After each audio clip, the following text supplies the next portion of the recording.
my video tutorial to make the Scarlett bag pattern by Sallie Tomato. This pattern features in my December box of the Busy Bagmaker, where I give you all the fabrics, interfacings and hardware to make a bag just like this one. It's a beginner-friendly pattern, really easy to put together, but with plenty of scope to add your own stamp to the bag, like adding extra pockets, a longer shoulder strap, or leaving off the tassel.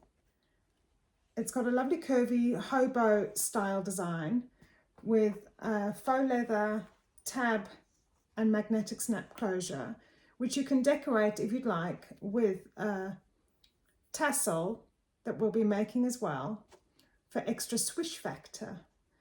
You can actually leave the tassel off if you'd like. Here's a view of the back. It's a really flattering bag to wear on your shoulder, and you can choose to make the strap shorter or longer. There is a small slip pocket which I've made in the exterior fabric. I also show you how to add a couple of larger divided slip pockets to add more things. And you can go ahead and add more zip pockets if you'd like. There's plenty of room on the back of the bag or inside to add some zip pockets as well. Let's just run through the supplies you need to make the Scarlett bag by Sallie Tomato. And in the December Busy Bagmaker box, I give you all the fabrics and interfacings and hardware to make the bag. So the main fabric is this beautiful canvas by Bonnie Christine called Wild Forgotten. It's a directional print, so you need to make sure when you're cutting your pieces that the flowers and the stems are facing in the right direction. And you're getting the full width of the fabric, extra wide fabric to play with. So you will have some left over to make possibly a matching accessory, or you could even decide to use some for the shoulder strap or pockets inside the bag. So that's your main fabric. And then for the lining, I've gone for a lighter weight cotton. This is by Maureen Cracknell. It's called Abode. And again, it's 1/2 yard. Then we have some contrasting faux leather, this beautiful tan brown, high quality faux leather. It has got a cotton backing, it's non-fraying, and it will be perfect for the strap and also for the flap and optional tassel for the Scarlett bag. I also give you 1/2 yard of woven cotton interfacing, which we'll be using to reinforce the lining pieces of the bag and the strap tab and pockets. And then for added structure, we'll be using this Styleville foam from Vliseline, which gives a nice structure and shape to the bag. I also give you 3 1.5 inch O-rings in antique bronze metal and an 18mm magnetic snap with the 2 washers. So those are all the supplies you need to make the Scarlett bag.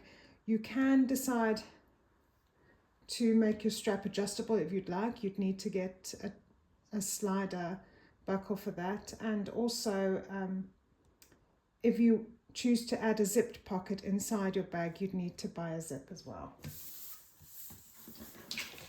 Then for the pattern pieces, you need to print off pattern piece A, pattern piece G and pattern piece B from the digital pattern, and then the other pieces are measure and cut.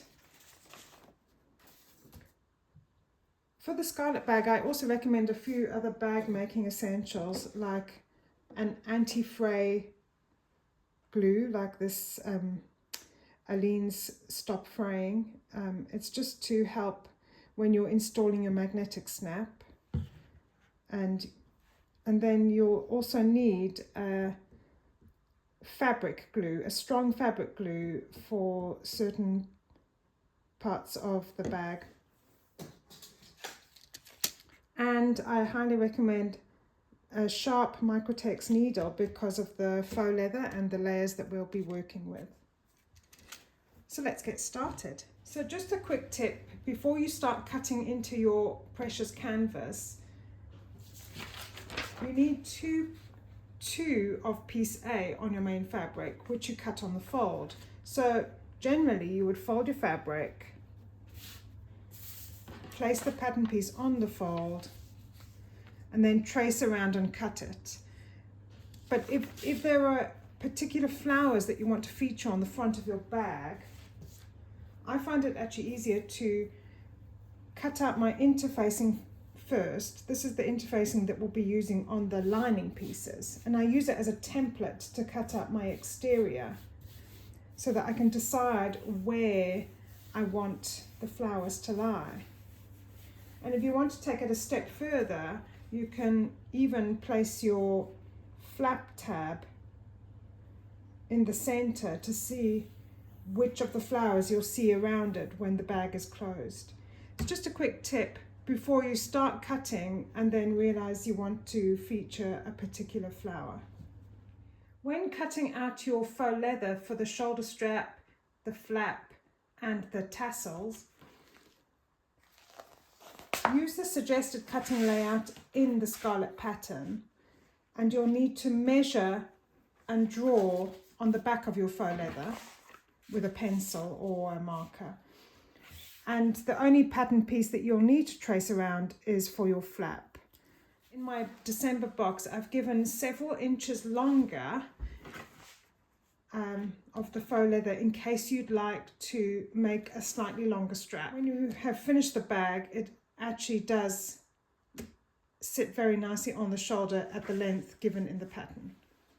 It's also nice to have a little bit extra faux leather in case you don't get your tassel right first time and you need to cut another one. So there's plenty of fabric to play with here. Go ahead and cut out my faux leather contrast pieces. So we have the shoulder strap piece, the flap tab piece, the tassel piece, and then two little connectors. So before you attach the main body pieces to the foam interlining, it's a good idea to fuse a scrap of interfacing or Decaville light or whatever you have to hand where you're going to be adding the magnet. So on the wrong side of your main front body piece, just line up the pattern piece and then with a pencil just mark where your magnetic snap will go, and then just fuse a little square of interfacing or a couple of scraps of interfacing if you don't have something thick like Decaville. Just fuse it in place and then you can go ahead and attach the foam. When cutting out your foam layer to go behind your front and back of your bag pieces for piece A, instead of trying to cut the foam on the fold, which can get a bit bulky and hard with the scissors, I find it easier to just lay the fabric cutouts on top of your wadding and then cut around it that way. Just smooth them out and cut around, and then all you need to do then is baste stitch with a longer stitch length all the way around the two pattern pieces. And you can set your machine to the longest length for this step.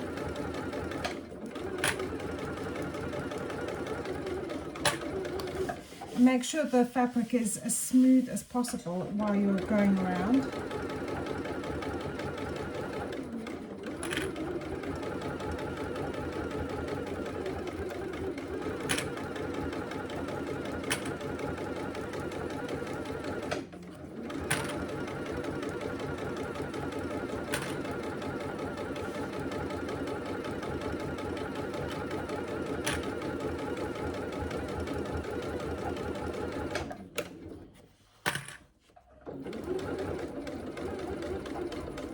I'm going to leave a little gap at the top. I'm not going to go all the way to the top because then I can trim down the foam edge before final assembly. So I'll just work my way around this curve now. And all you're doing is holding the foam in place with a longer stitch. Just working my way around the curve now.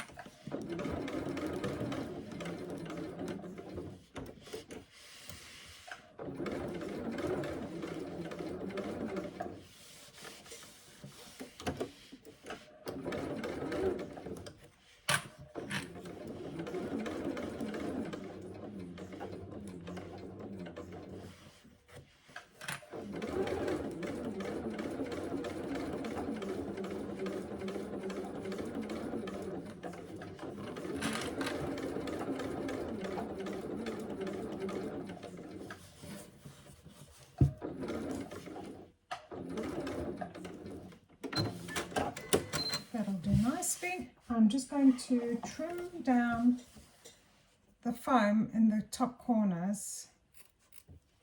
Just makes life a bit easier when you're adding the strap tabs later.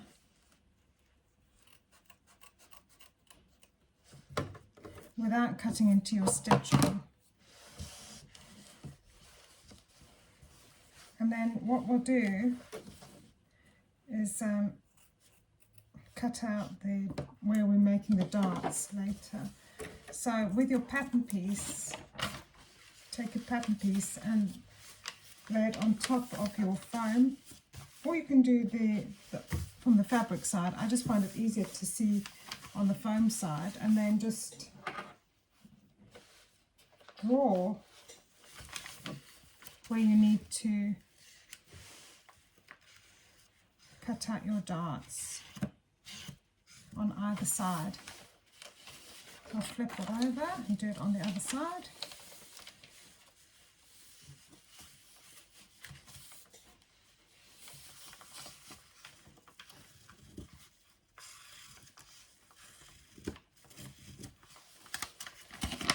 And then we'll just cut out those little triangles and repeat on the other body piece.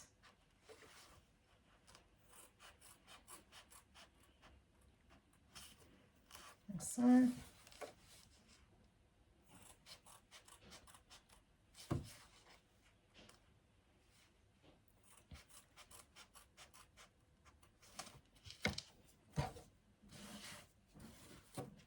And for your lining pieces, you'll be fusing the rough side, the glue side, onto the back of each lining piece. And after you've done that, you can cut out the darts. So I've gone ahead and fused the interfacing to the back of this piece. And then all you do is fold it in half again to match the pattern piece.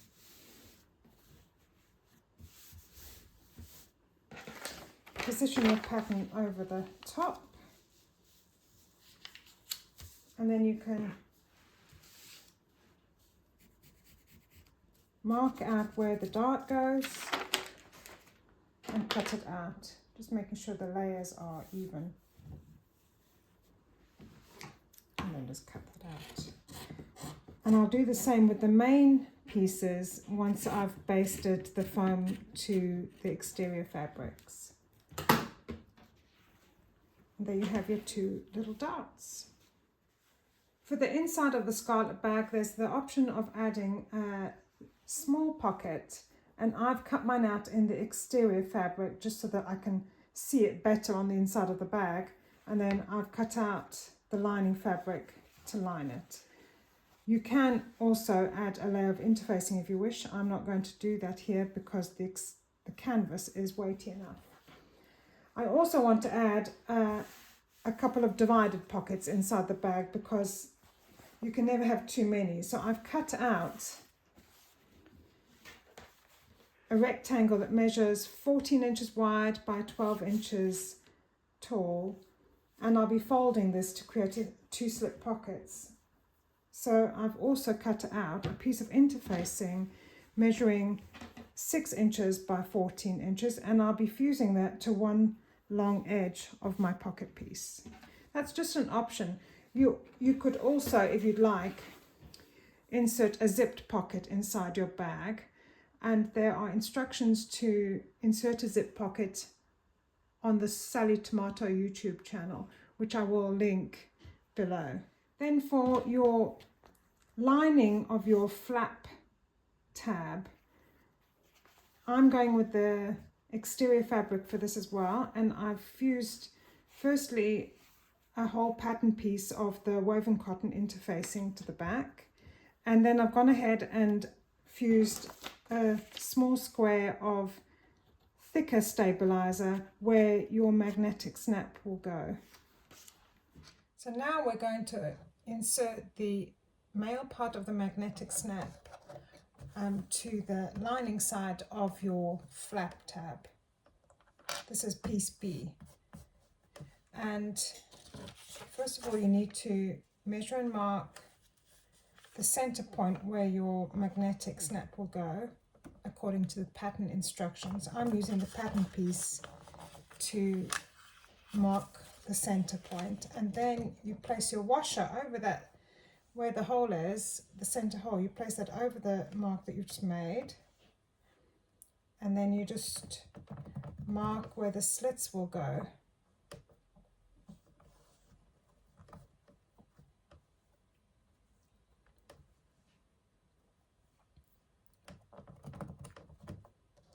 And very carefully with your seam ripper, it needs to be a sharp one, you just cut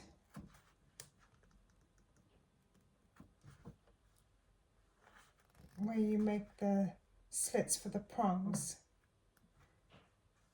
Now I highly recommend using a little bit of fray check or anti-fray glue here, just a blob, to prevent your fabric from fraying or creating pull lines, especially when working with canvas.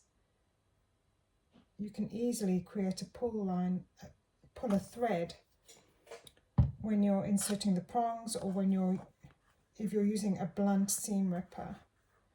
So we're going to just pop those prongs through. Now I need to make those a little bit bigger. It's better to go too small and then make that larger than to make the slits too long. It's probably because of the interfacing underneath.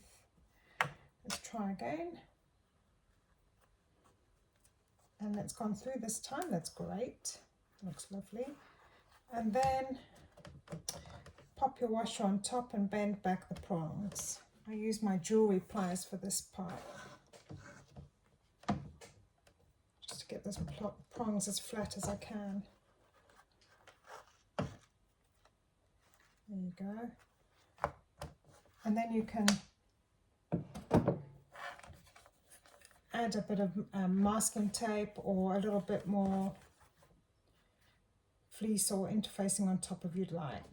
Now we're going to add the first of our large rings to the contrasting flap tab. So I've gone ahead and made a little crease to mark the center of the curved line. And you take one of these little tab connectors and thread it through your O-ring, just bringing the short ends together like so. And then you position it with the ring facing upwards away from the curved edge. Get a couple of clips and just center it over that little mark that you've made.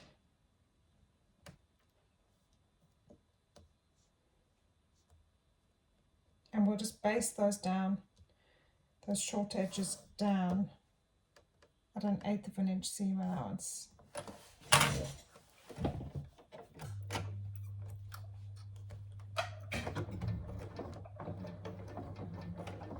You're just basting in place with a few stitches here.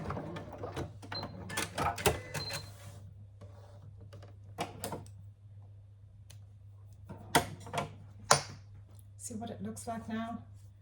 Now we need to join the two layers up. So with right sides together, we're attaching the flap lining to the contrast faux leather. And you just match up all the raw edges, starting at the top and working our way around. For this step, I'll probably switch to my zipper foot so that I can get past that ring and magnetic snap on the curved end.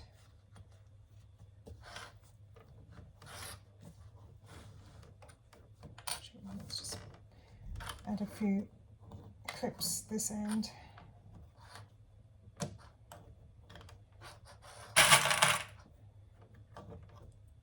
Just flattening it out as you go.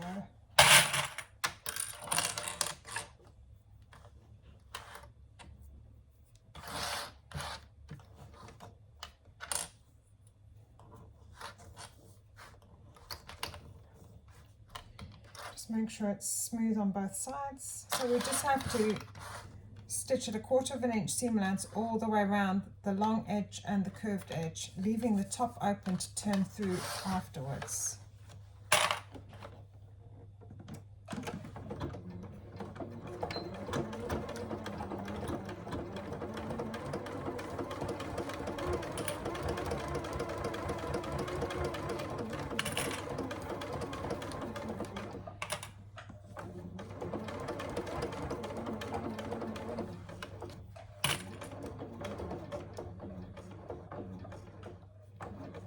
And just slow down when you get to the curve and take your time so that you make it as neat as you possibly can. You might need to just raise your foot a bit as you go around. And remember that the ring must be pointing inwards. And then just go slowly across the little connector tab. You might need to stitch twice over that.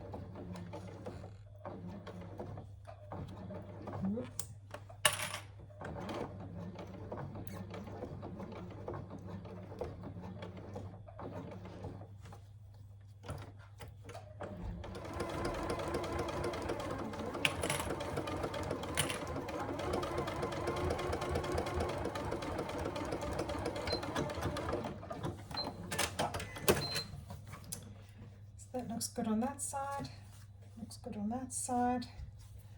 Now we're just going to trim a diagonal. Just a tip, when you're cutting into the top corners at a diagonal, only trim the faux leather. Don't trim your fabric because it can fray easily if it's too close to the stitching. So just trim at a diagonal, just a slight diagonal at the very top. Doesn't have to be by much. And again, when you're trimming the curve, only trim the faux leather. And just a tiny bit around the curve and not across the tab connector.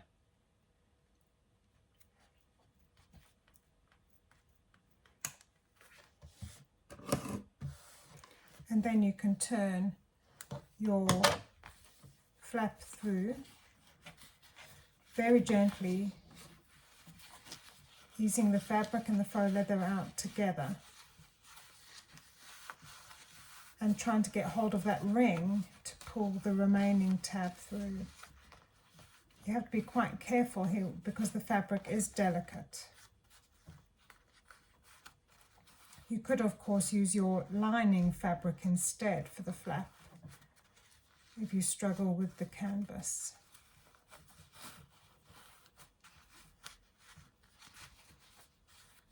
But I have made one already, so I know it works. Right, easing it through. And then when you get get it all through, you can work your way through around the curves with the tip of a pencil. Just poking out those curved edges a bit. And we'll flatten it out and we'll top stitch it using a darker thread for this step that will go with the faux leather and also with the green. I'm just going to use a brown thread, a dark brown thread. Okay, so now all we need to do is flatten that out well on both sides. Use some clips to hold the layers down because you can't iron this fabric, the faux leather fabric. So just hold it all down.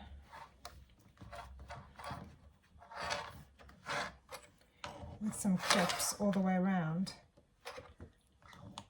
And then we're going to top stitch all the way around and also across the top edge.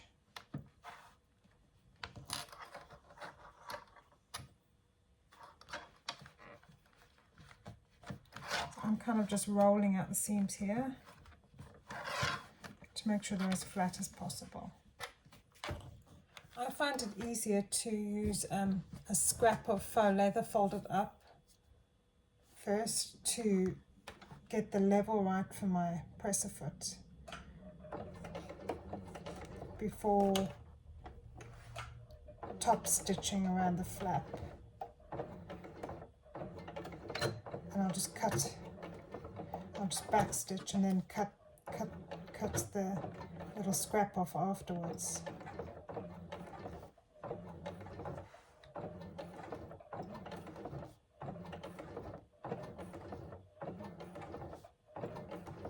You can see I'm top stitching really slowly here to try and get it as neat as possible.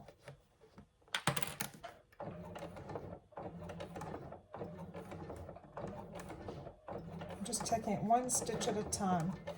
If you struggle to sew on the faux leather side with your machine, then you could sew on the canvas side.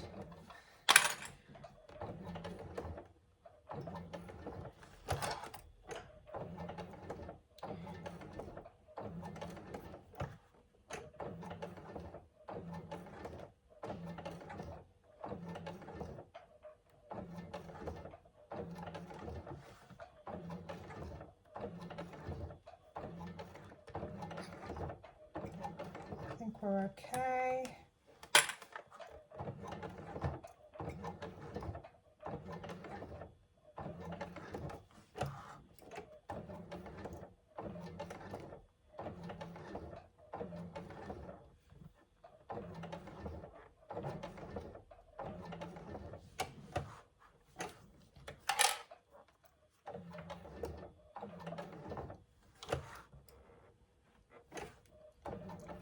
We made it around the curve and we can finish along the long edge.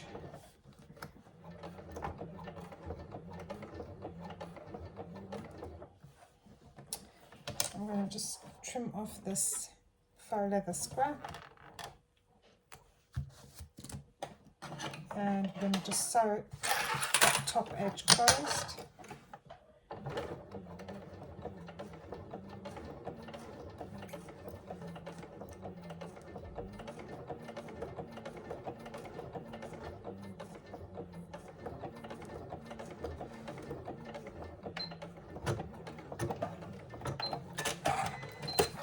And there we have it, a really lovely feature flap for our bag. I think it's going to look great. There's the other side with the magnetic snap. Now I can see it's a little bit frayed along the top edge here, so I'm going to just trim it. And then what I think I'm going to do is add some anti-fray glue along the top edge before the next step. Take your finished flap and we'll be attaching it to the back panel of pattern piece A. So this is the back of our bag and I've gone ahead and found the center point and made a mark according to the pattern instructions. And we're going to be placing this right sides together with the back panel. So I'm just going to make sure that this is also centered. And what I find works best here is to use either a little bit of fabric glue or some double-sided tape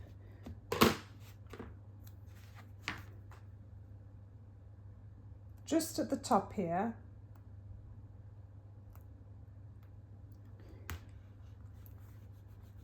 to hold it in place, because it's a bit difficult to use pins on faux leather. You don't want to leave holes in the fabric. You could also use a little strip of washi tape or masking tape if you don't have double-sided tape. Just need to peel this off now. There you go. And let's reposition that again.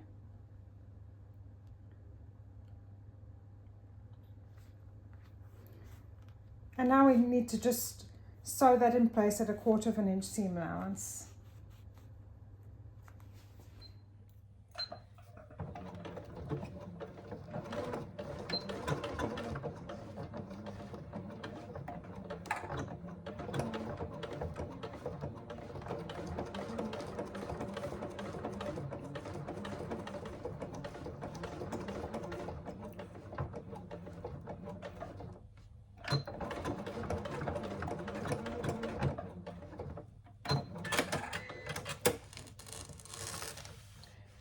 There we go.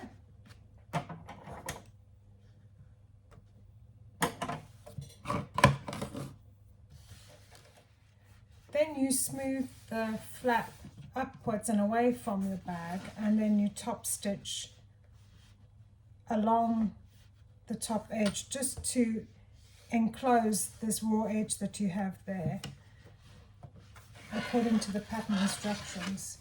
And it gets a bit bulky at this stage, so just try and smooth it down as best you can. Just trying to back stitch as well to secure the stitches. And I'm just taking it stitch by stitch as slowly as I can just to get through the layers.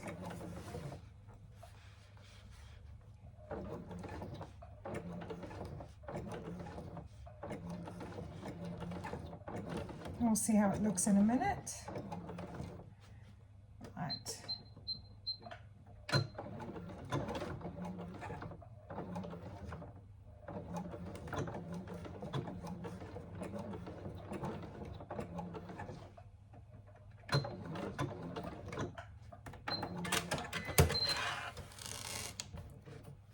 That looks okay to me.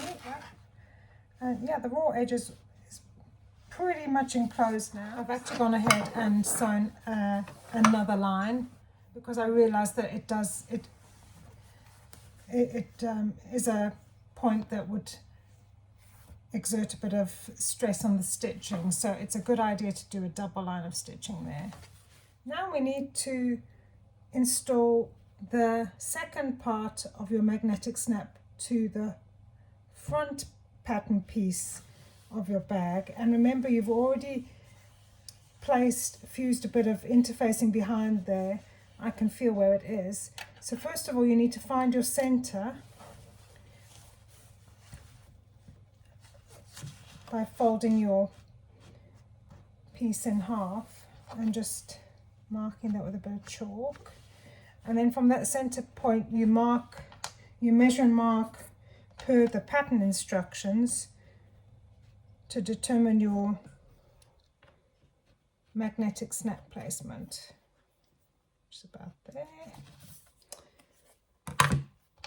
Place the washer over the center part that you just made, and then you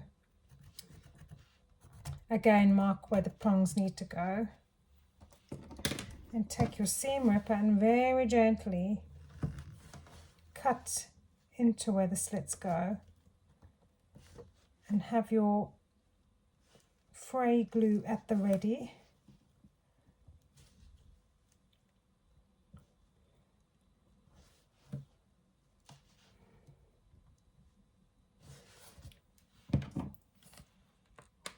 Hope this comes out today. Oops. Just a couple of blobs. I'll just lift that off a bit. Where's your magnetic snap? Let's have a go. Might have to do this again. I can see I've not gone all the way through with my stabilizer there. Let's have another go. Always nerve-wracking doing this on camera.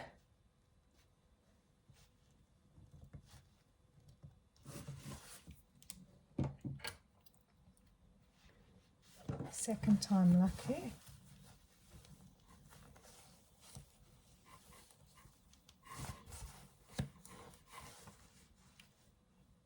That should do it.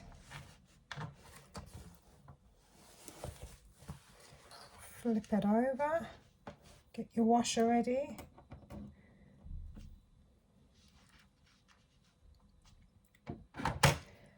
And then just flatten out those prongs. That's better.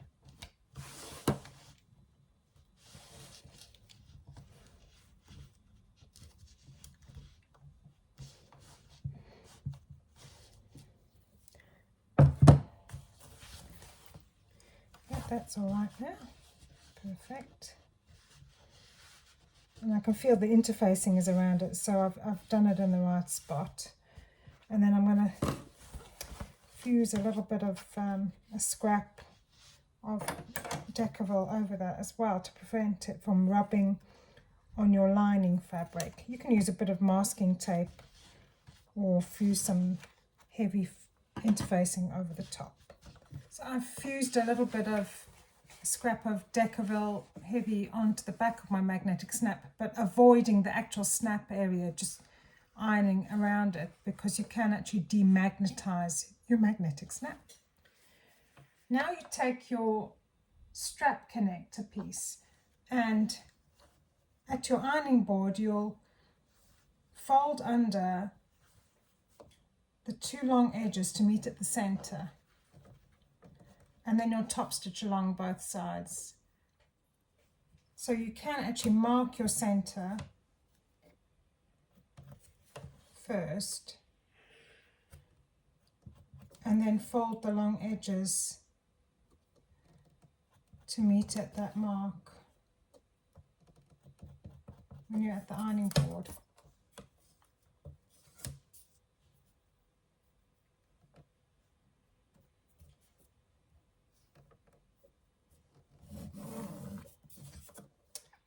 So there I've ironed under the two long edges to make a neat little strap piece, and we're going to just top stitch the two long edges down.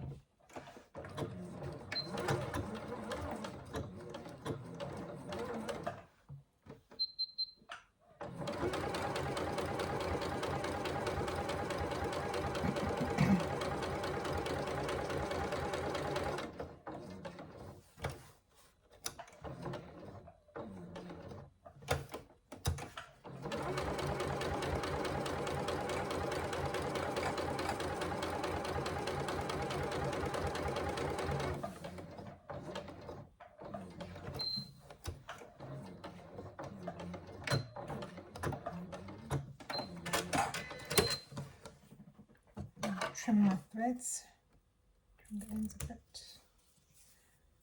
Okay. Then you need to fold this in half and cut it in half.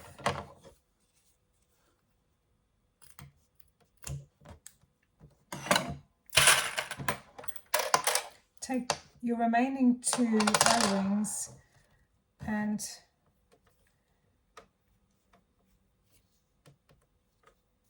fold the strap connector over like so. Hold it with a clip and then just baste stitch along the top edge just to secure the stitches.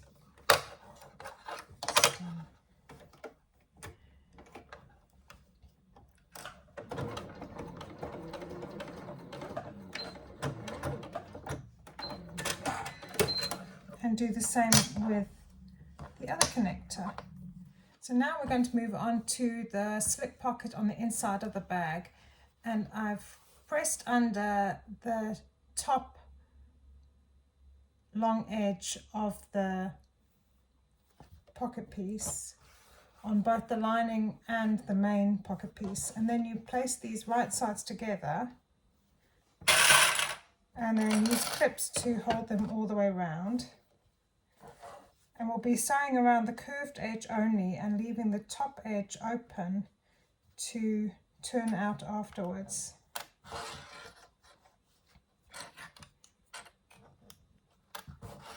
So I'm just matching up the curved edges. And I've not used any interfacing on this pocket. There is the option to do so, but because we've got canvas, I find it's thick enough. It's only a little pocket and it doesn't need much structure to it.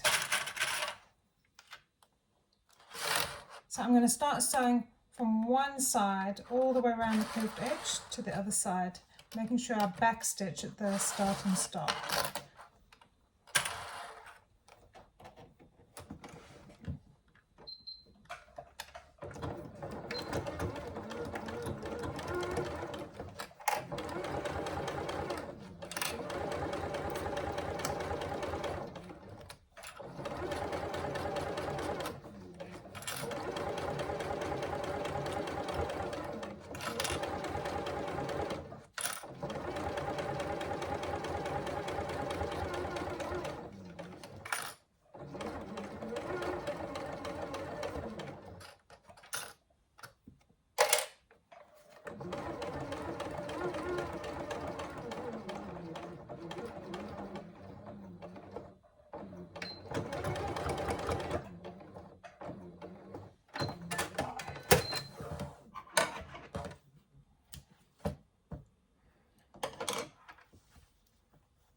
Okay, and then you just turn it through.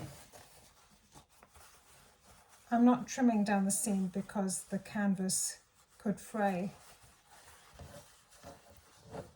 And then you take it to your iron and give it a good press, and then we'll be top stitching along this top edge.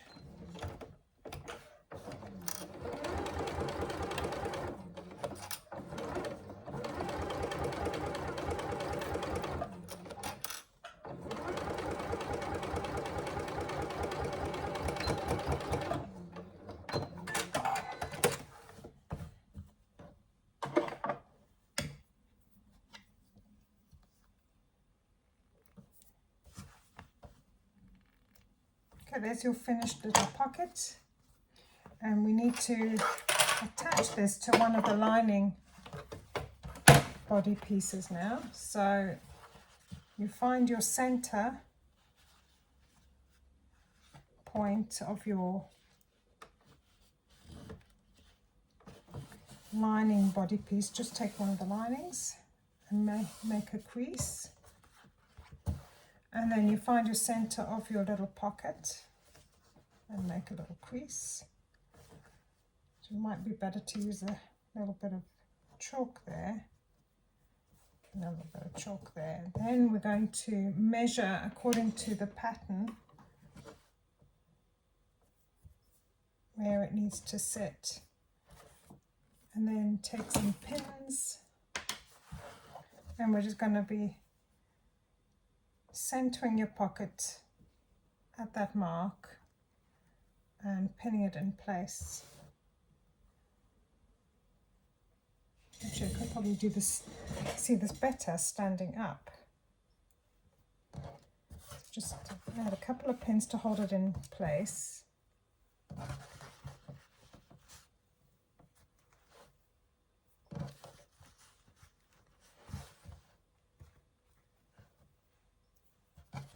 Make sure your pins are sharp as well. And then we're going to be sewing, making sure to back stitch at the start and stop, and sewing all the way around the curve.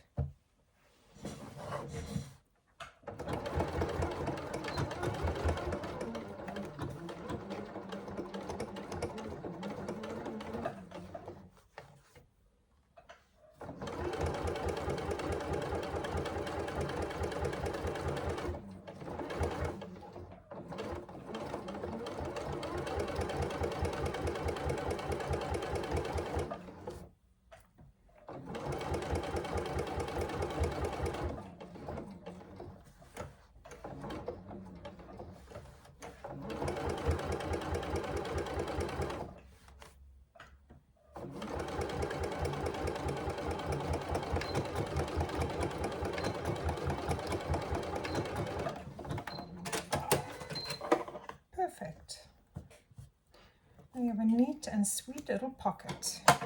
I've got my 12 by 14 inch piece of fabric that I cut out. This is not in the pattern. This is a pocket I'm adding on.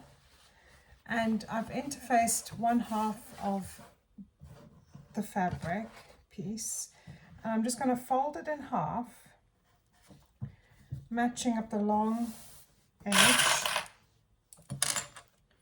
And all we're going to do is stitch along this top edge at 1/4 inch seam allowance. Just the top edge.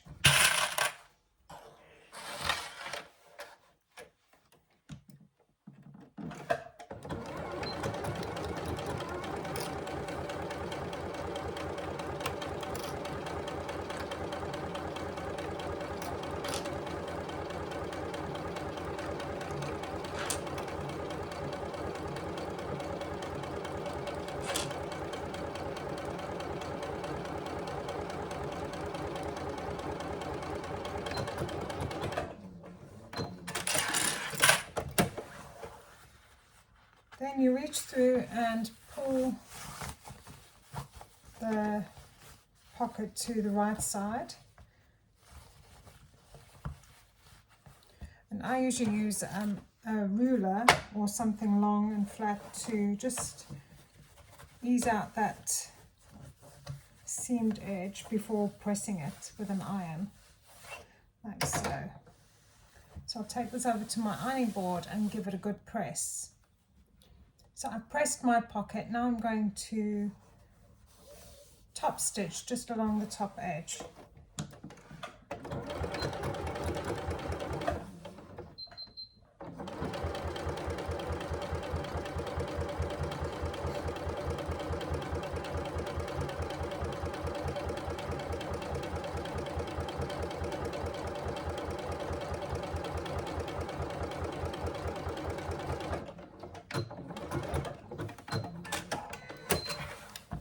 And I'm going to add one of my So Sophia labels to the side of this pocket while I'm making it.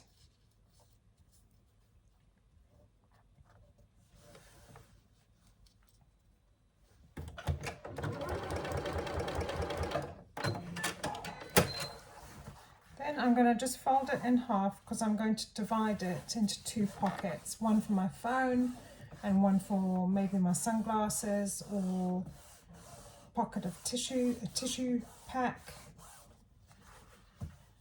So I've left a central crease there. Then I'm going to take my other lining piece and find the center as well.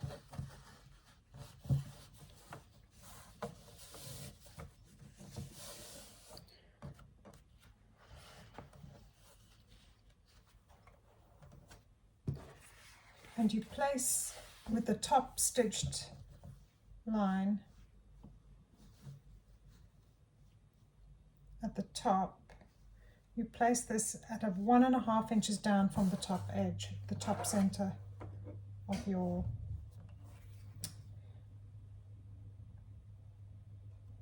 lining body. So that's 1.5 inches from the top center.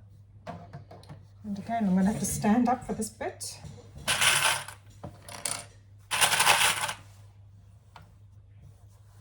Make sure everything's lined up. It will hang slightly over on the curved edges, which you can always trim afterwards. I want to make sure there's enough room to create those darts, those pleated corners afterwards.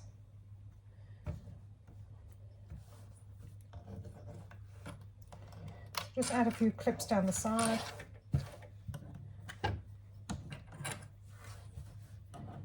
And you can add a couple of pins along the bottom.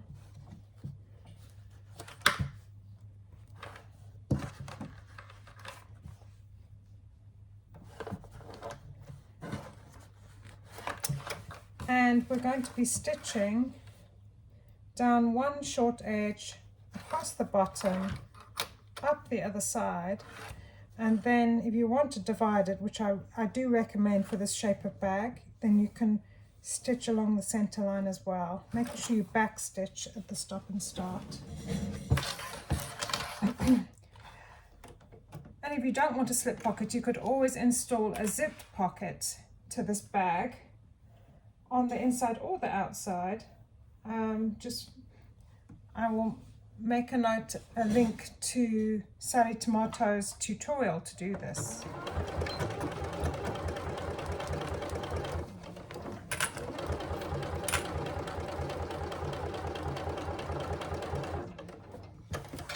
Turn around, take your pins out. I have just pricked myself.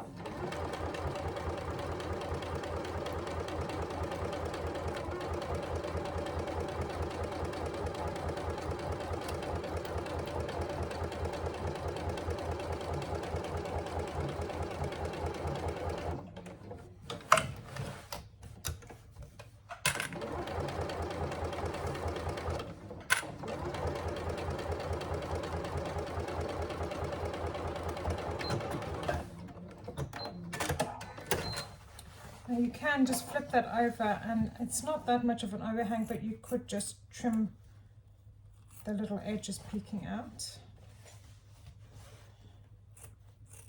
so that you keep your curved line for when you're constructing the bag. Now I'm going to stitch along the center, but I'm going to do it from the bottom to the top and making sure I secure at the top.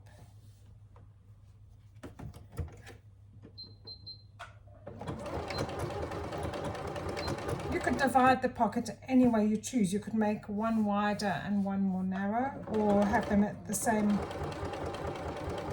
width. It's up to you.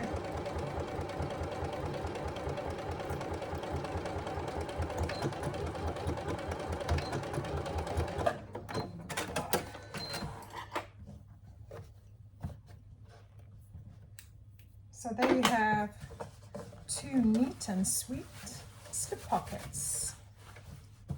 Now we're going to move on to assembling the pleats on all four body pieces, the lining and the main. So what you do is you fold right sides together and align those dart edges,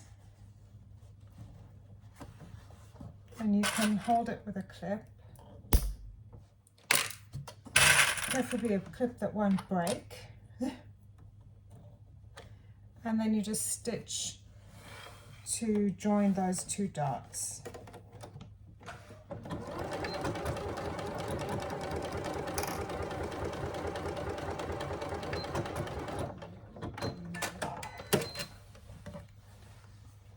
So there you go, you can see that, and then when you open it up, it's a neat pleat.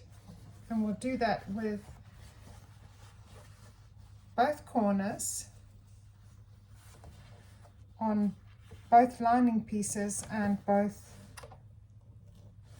main body pieces. I'm now creating the darts on the exterior fabric, and again you just fold with right side together, fold at that dart that you're creating, making sure that the edges meet up, the edges of the fabric meet up. It gets a bit tricky with the foam in the way, so I'm going to hold it down with a couple of clips.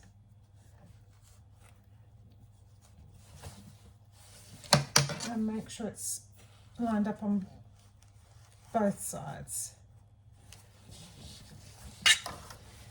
And again, you stitch this at 1/4 inch seam allowance,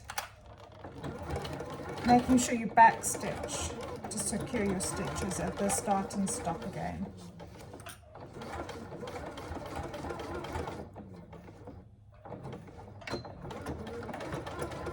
And you stitch right up to the fold line, so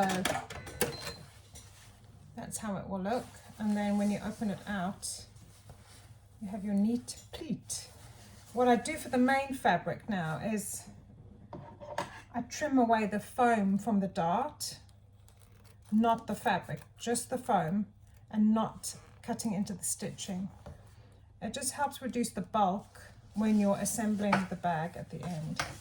So I'll do it on both sides, and you're just trimming down that little piece of foam.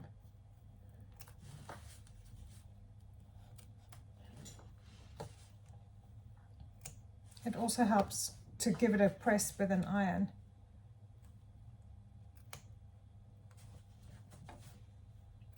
There you go.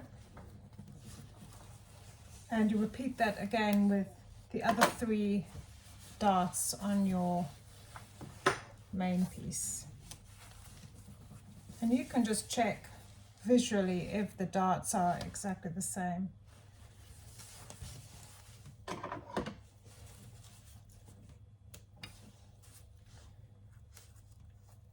Again, trimming down that little area of foam there on both sides.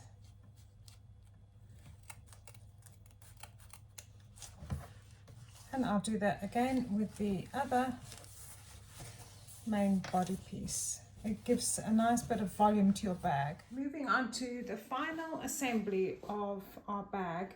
So you take your 2 exterior pieces, and we just need to place them right sides together, matching up the top corners and the darts, and using clips to hold them in place. So start off by matching up the 2 top corners. And we'll be sewing these together at a 3/8 of an inch seam allowance, so that we are catching the basting stitches, so they're hidden from the final bag. So you just work your way around the curved edges. I'm just going to add a few clips first of all down the sides, and you just have to ease the edges together. Then when you get to the darts, you push the seams in the opposite directions just to reduce bulk in that area.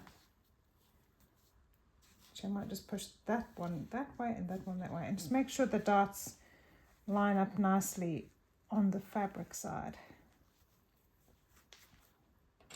and secure with a couple of clips there.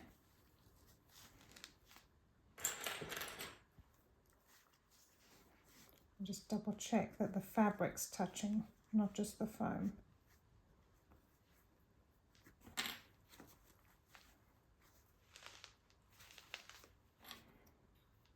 And then with the other darts, so line them up.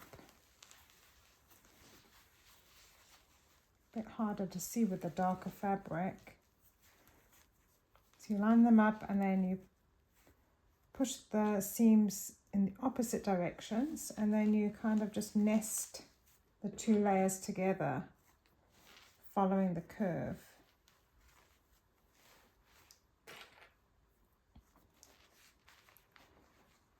Might just add a few more clips.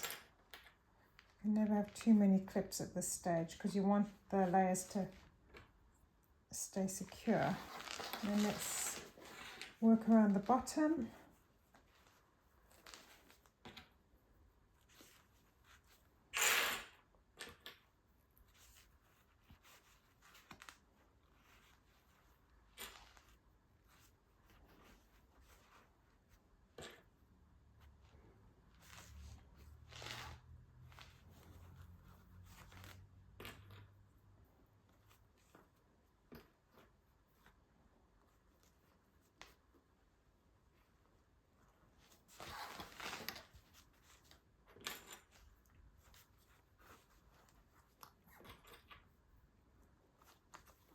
Okay.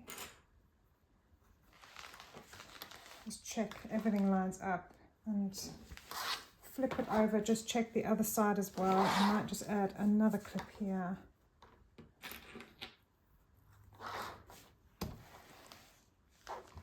Yeah, that looks all right. It's a lovely shape.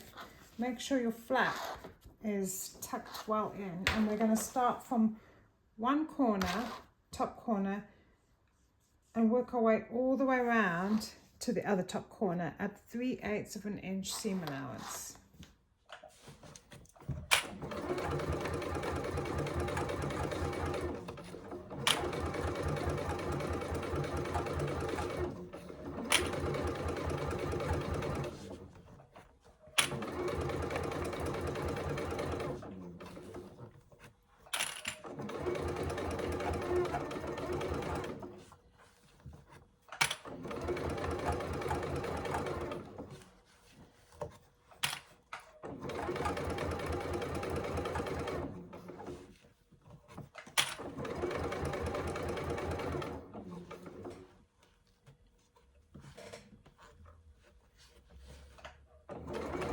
I'm just pressing down a bit on the seam there to hold it down in the opposite directions. And just follow the curve and take your time.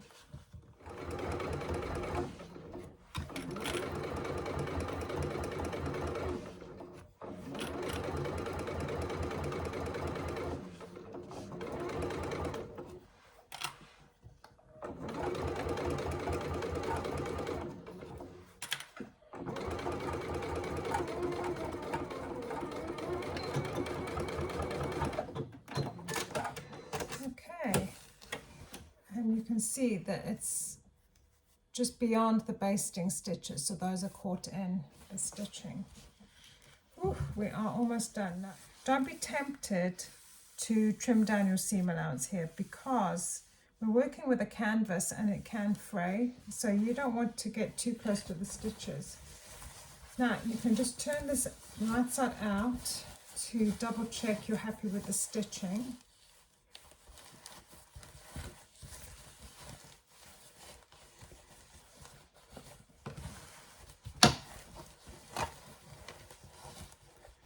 Coming together nicely. Aha. Let's just check those darts. They're pretty lined up actually. Let's just see. Okay, that one's probably better than that one, but that doesn't look bad at all. I'm happy with that. And then just to have a quick look and how it's taking shape. Ooh, very nice. And it's got lovely defined curves. So now we can go ahead and add the strap connectors to either side of the bag. And you take one of your strap connectors and you need to center it at the top of your side seam, and you open out that seam. You could even press it with an iron first if you'd like. So open out your top seam, and I like to have my ring overhanging by about 1/4 of an inch, so you center it over the seam but you let it hang over a bit. I'd say actually even 1/2 an inch you could go. And you baste that in place, making sure you've kept that seam open underneath. So hold it down.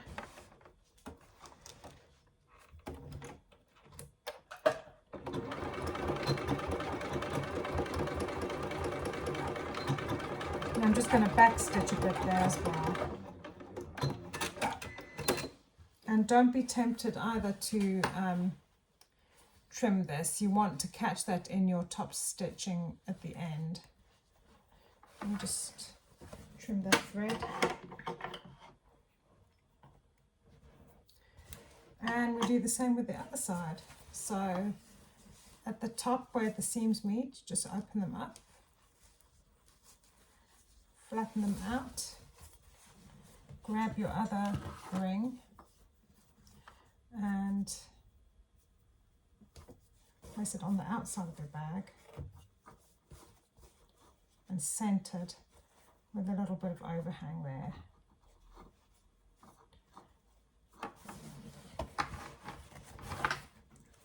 just get this right.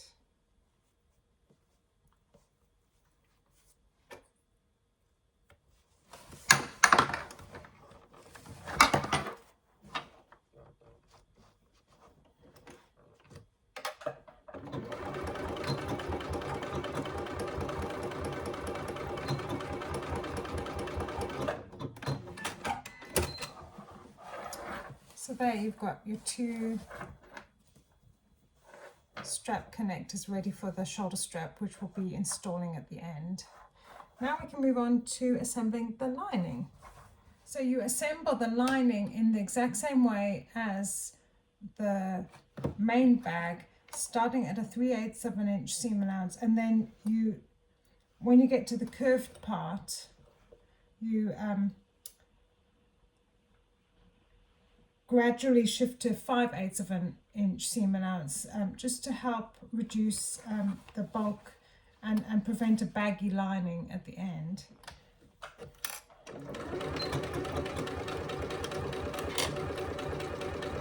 And in the pattern, it suggests leaving a gap in the side of the bag for turning out at the end, but because I've installed a pocket there, I'm going to actually leave a gap in the bottom of the bag, on the bottom curve.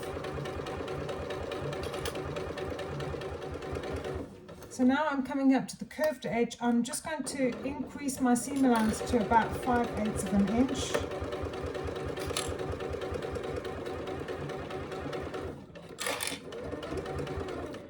And then just when I pass the curve after that dart, I'm going to backstitch, cut my thread, and leave about a 5-inch gap. It needs to be wide enough gap for your hand to fit in so that you can pull the bag out at the end. I'm actually going to make it a little bit wider than 5 inches because I find it's easier to just pull the bag out at the end. And then towards your second dart, your second pleat that you've made, resume your stitching at 5/8 of an inch seam allowance. And then once you're past this dart and you're heading towards your pocket again, you can reduce your seam allowance back to 3/8 of an inch.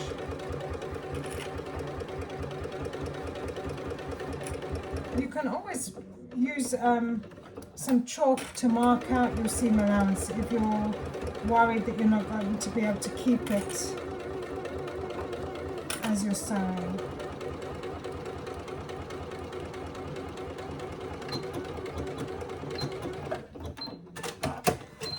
So there you've got your lining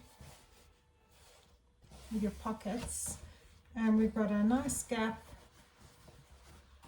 along the bottom edge for turning out the bag at the end. Now for the lining, I do actually trim down the seams a little bit.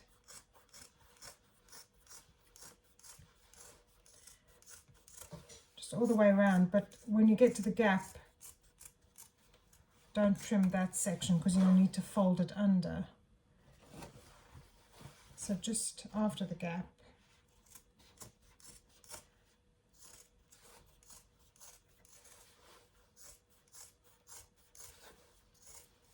Just keeps things neat and helps the lining sit better. And then I don't generally trim the top either, just before the top edge. So here we've got the exterior of the bag with the wrong side facing out, and then the lining of the bag with the right side facing out. And we're going to pop the lining inside. Now I want the pocket, the wider pocket at the back of the bag and the smaller pocket at the front.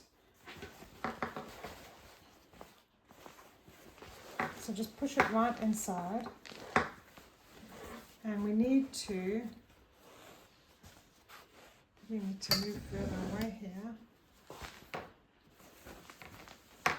You need to fold the flap tab inside so that it's sandwiched between the lining Actually not in the lining pocket.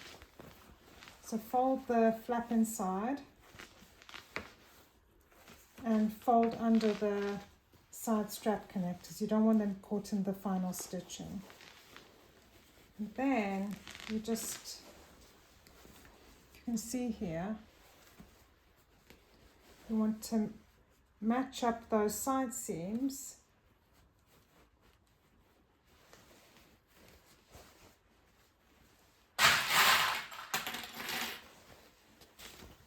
and try and show you this way. So you're matching up those side seams without catching that strap connector. So you'll need to open up your lining seam as well there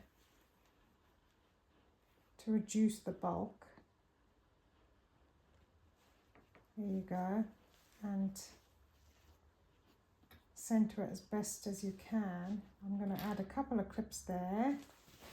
Do the same with the other side.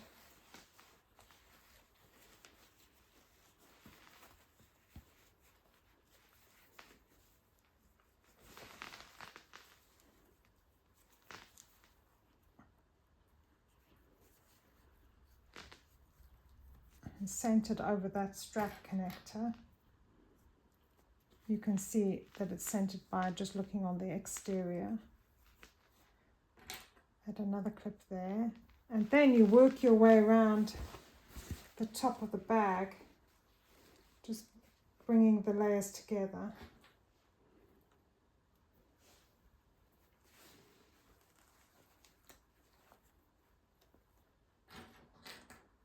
You need lots of clips for this bit.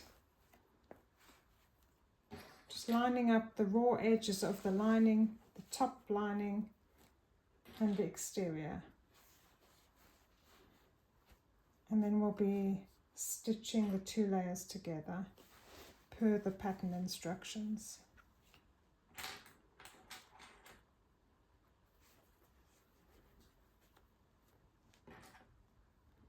And if you just follow the curve, it should fit nicely.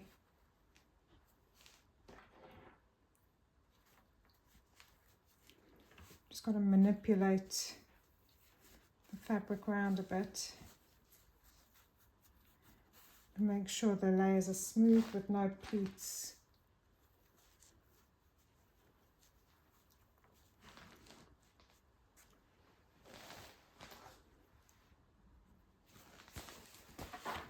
And then flip to the other side as well.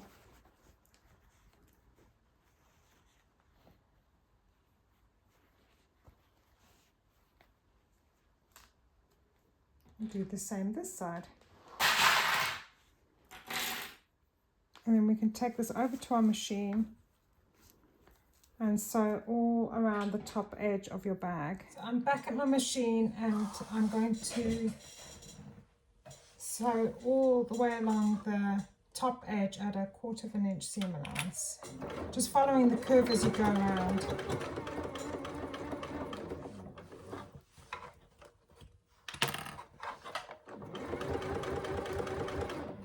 And keeping the layers as smooth as possible to avoid any wrinkles.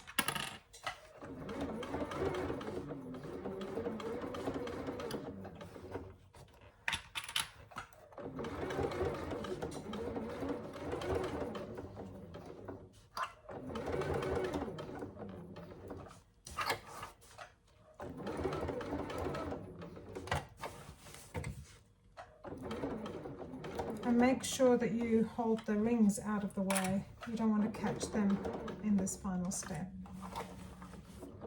And just take your time over the side seams especially. And now we're on the other side.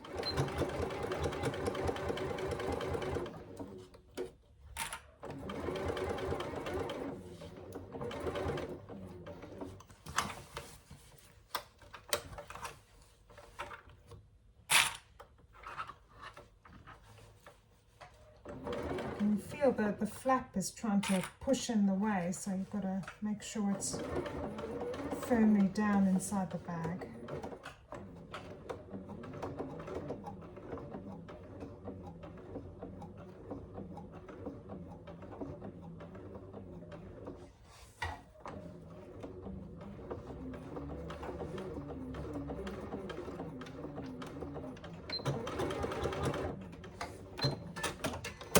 And then you just need to check on the inside if your stitching is even and it's following the curve nicely and at the same seam allowance all around. And then on the outside of your bag, just make sure that your stitching has covered the basting stitching from the foam layer, so that doesn't show on the outside. What I'm going to do as well is just sew again over the side connectors to make sure that that area is reinforced.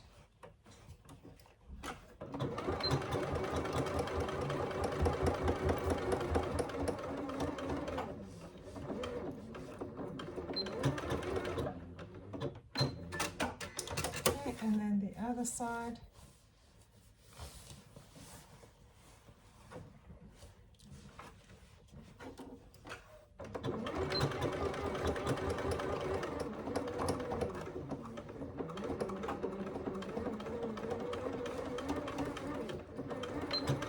There you go. Now you can, if you'd like, trim down the foam around the top edge. You don't have to. It depends on how your machine copes with layers, but don't cut into your canvas.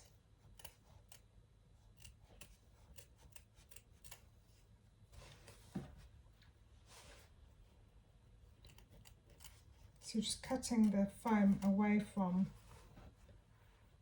the top edge. So now that you've finished stitching the top of the bag, you can reach through the gap you've left in the lining and pull, gently pull the whole bag through that gap.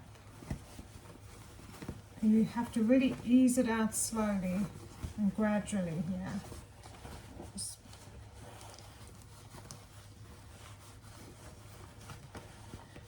Pushing the layers through bit by bit. You don't want to crease that faux leather flap unnecessarily, so just ease it out, take your time, and it'll come through. There, it's come out and it's fine.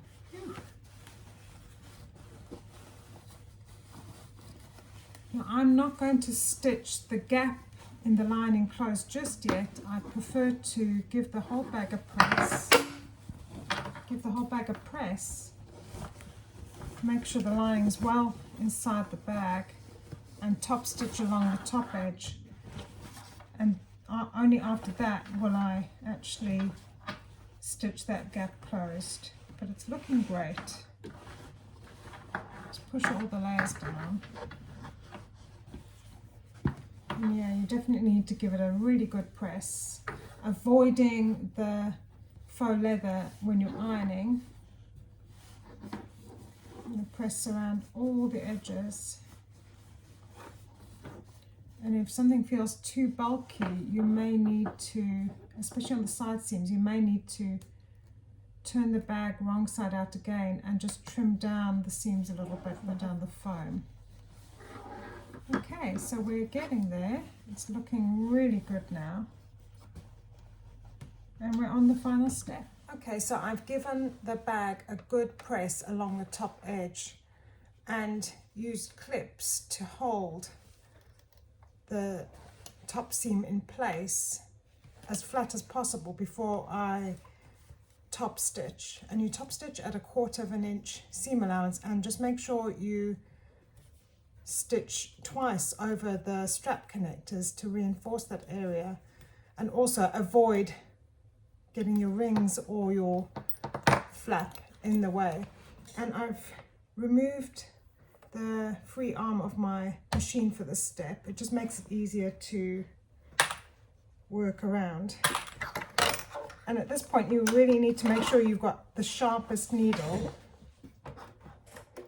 So you could go ahead and change your needle if you like, because the last thing you want is to pull your fabric at this crucial step.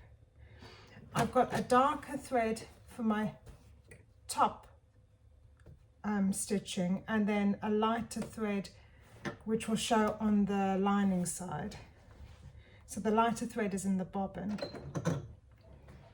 And take your time with this step. You want to make sure that the layers are as smooth as possible.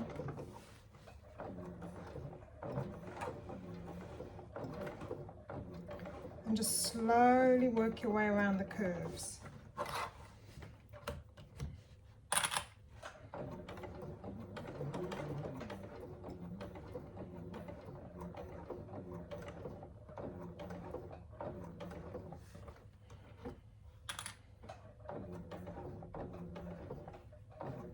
Make sure you hold that flap out of the way as you're going around the back of your bag.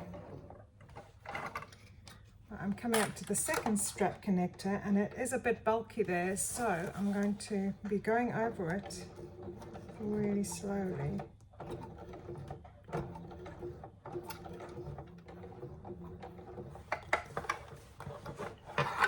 There's quite a bit of maneuvering to get the bag round your machine here.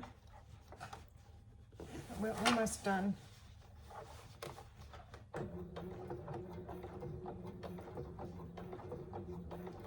And you just have to get your final stitches to match up with your where you started stitching.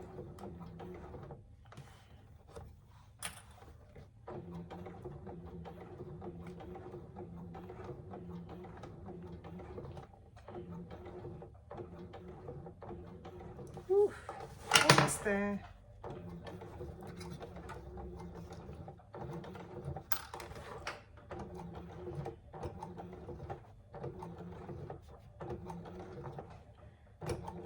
Right, I'm going to decrease my stitches here just to finish off and back stitch. And we're done. And then all you need to do is just check the inside that you don't have any creases in where you top stitched, and trim your threads. Right, so I've finished top stitching all the way around my bag, and I'm really pleased with how it's looking now.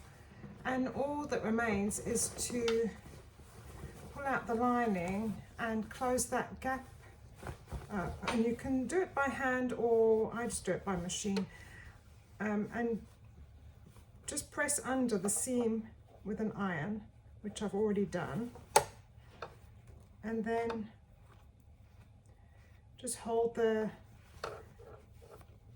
gap closed with some clips, working your way around the curve.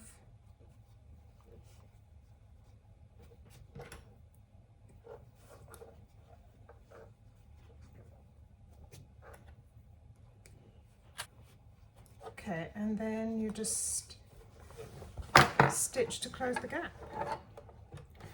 I usually start stitching from the dart seam. And for this step, I've changed my top thread to a lighter thread to go with the lining.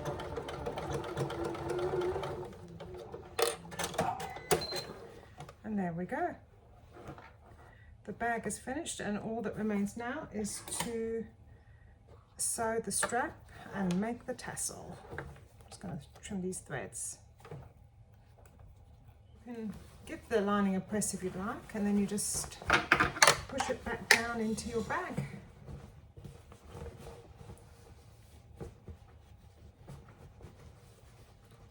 There you go. The bag is done and ready for its shoulder strap. Whew.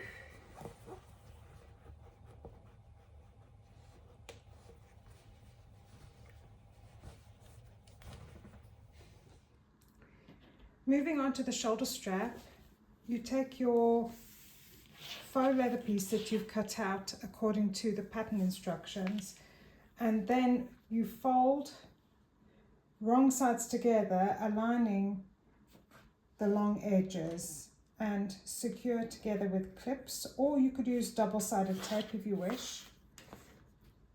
You're just making sure that the raw edges line up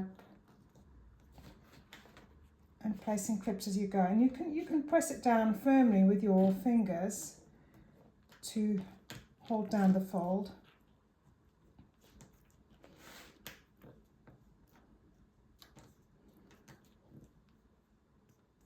There are other ways to make the strap if you wish. You could make a fabric strap. You could make the strap slightly longer and adjustable by using a slider buckle, or you could use webbing if you prefer a wider strap.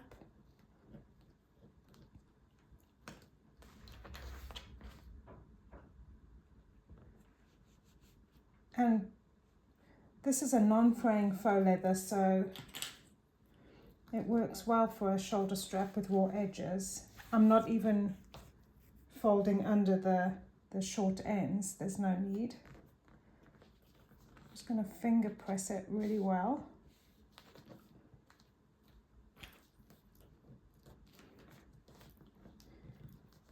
If you like, you could edge coat your faux leather afterwards with something like Eau-de coat or a clear glue for fabrics.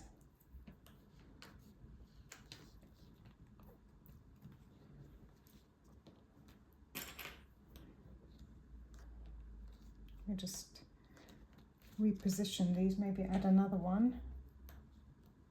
So we're going to top stitch along the open side first and then top stitch along the other side so that they match. Just flip it over and double check that everything is aligned. So I'm going to just use my scrap of folded faux leather here as a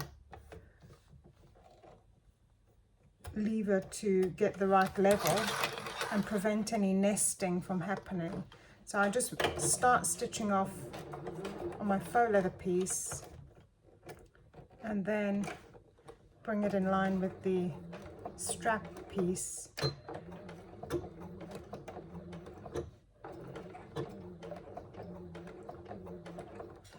And just lengthen my stitches now. And take your time getting those stitches nice and neat, making sure that the long edges are aligned as you go.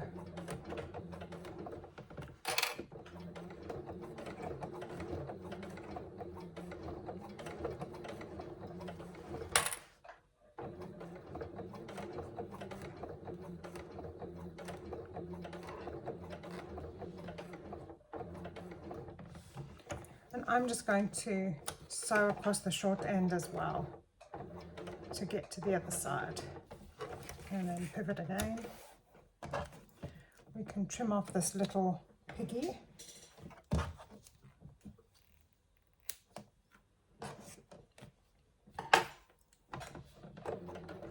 And then you stitch along the opposite long edge. It also helps to flatten out the fold line here.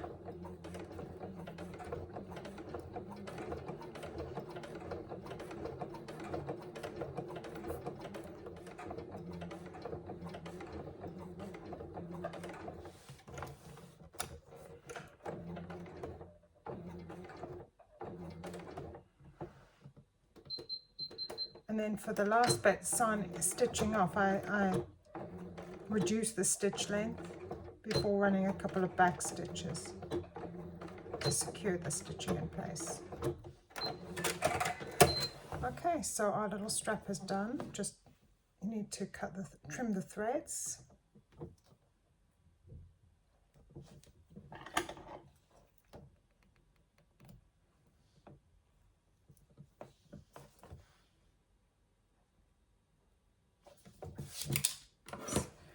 Then I can see on the other end, didn't quite get the edge straight, so I'm actually going to just trim that a little bit but it won't show. It won't show so much because I'll be folding under when I attach it to the bag. Okay, so there's my little strap. Then you take your bag and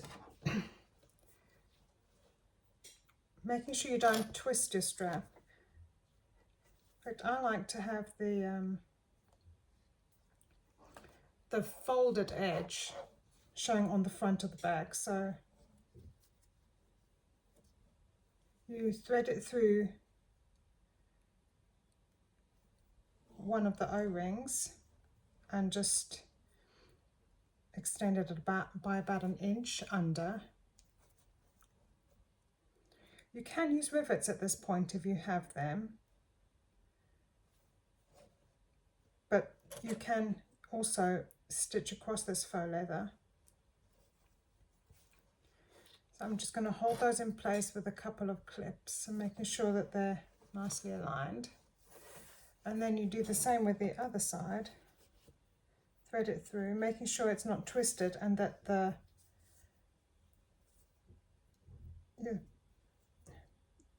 you're threading to the right side as well. Again, by about 1 inch. Actually, this is probably more like 1 1/4 inches here, which is still perfectly fine. I like to give myself a little bit of room to stitch it in place. And then you just machine stitch those folded bits down. You can do it at an eighth of an inch seam allowance and then a second row of stitches at 1/4 of an inch.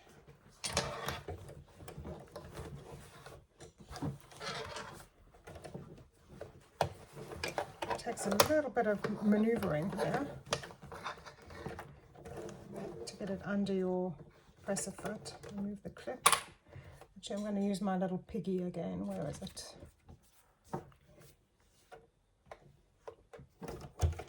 Start stitching with my piggy. I just find it helps keep my presser foot at the right position.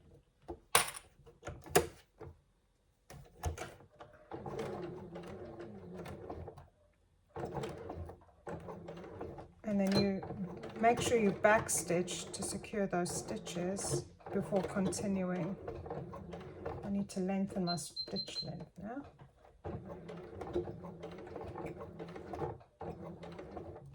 And then shorten it a bit, just to back stitch in place.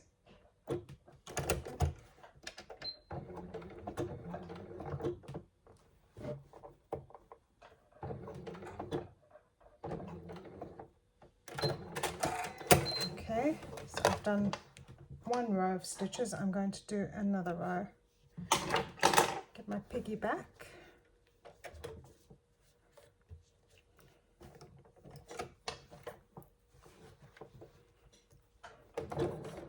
And we'll do the second row of stitches at a 1/4 of an inch seam allowance.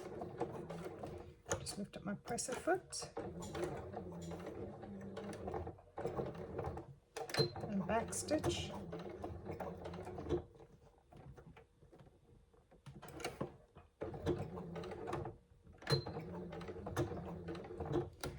Okay.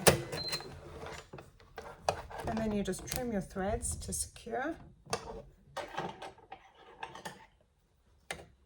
And repeat with the other side of your strap. There you go.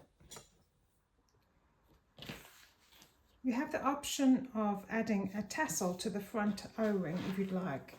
It looks just as elegant without. It just adds a nice bit of swish factor to your bag. So first of all, take your other tassel connector and fold it over the O-ring like so, and you need to hold it down with a dab of glue.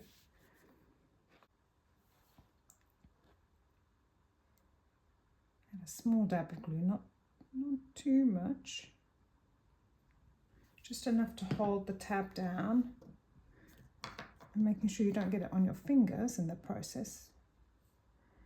Okay, like so. And just finger press to hold it down. I think I'm going to add a little clip just for the moment while we make the tassels.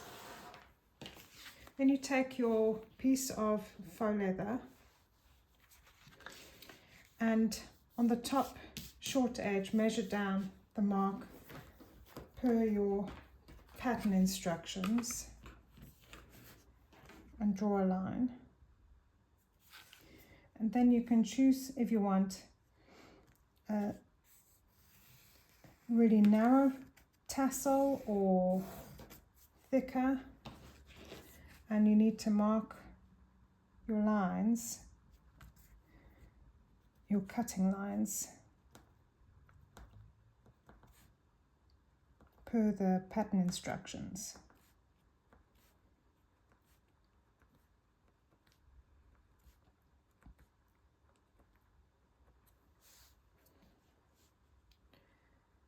And I'll do this in a few places just to make sure the lines are nice and straight. When you cut out the tassels.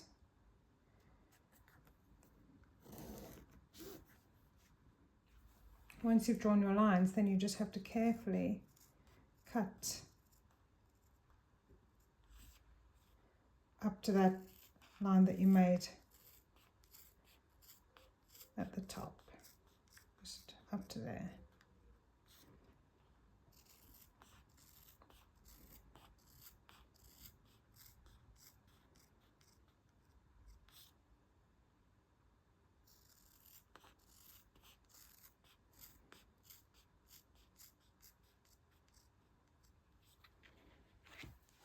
So here I've finished cutting my lovely fringe, and then you turn it over and you need to add a little a thin strip of glue along the top.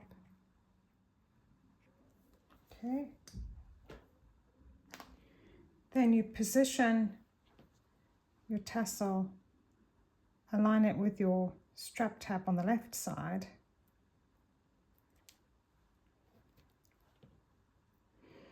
And you start to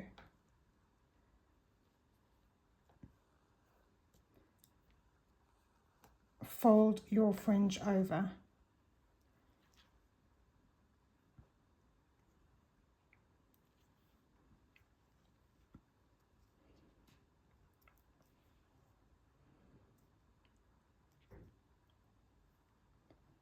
And then you can just hold it down with a clip and let the glue set. And then if you'd like, you can add a rivet at the end just to secure in place. I need to add a little bit more glue, and then I can let that dry.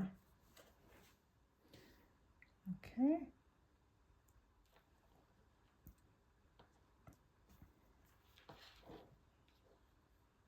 Let's flip the bag over.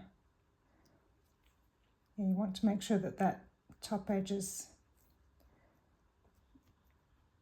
straight. And then hold it down with a clip. And let that dry before you close your bag.